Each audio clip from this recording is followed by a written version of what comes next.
BNP করে, চেষ্টা করতে হবে তার পায়ে। আজকে ইতালিতে প্রচন্ড রোদ, গরম। যদি কেউ বিএনপি করে অবশ্যই তার পায়ে সেজদা করতে হবে। আমরা জানি সেজদার মালিক একমাত্র আল্লাহ তাআলা, সেজদা পাওয়ার একমাত্র অধিকার আল্লাহ তাআলার।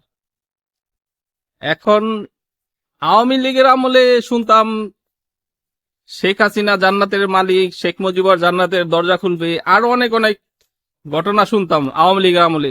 কিন্তু আওয়ামী লীগের আমলে এরকম কোনো কথা শুনি নাই যে সেজদা করতে হবে যারা বিএনপি করে। এখন আপনার ইচ্ছা, আপনার ভোটটা আপনি দিবেন। আপনার বাস যদি আপনি বুঝে নিতে চান তাহলে আপনি ভোটটা দিবেন।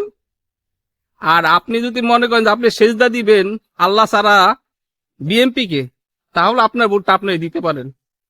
মানে নমরুদ, ফেরাউন এরাও তো আল্লাহ দাবি করছিল। বিএনপি এখন এমন পর্যায়ে চলে গেছে, ডিরেক্টলি পাবলিক না করলেও ইনডিরেক্টলি তারা এটা বুঝাইতে চায় যে তারা আল্লাহ সমতুল্য হয়ে গেছে।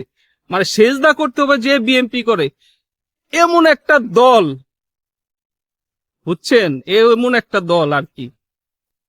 এখন এখন কথা হচ্ছে যে সেজদার মালিক যদি আল্লাহ হয় তাহলে তারা কি আল্লাহ সমতুল্য?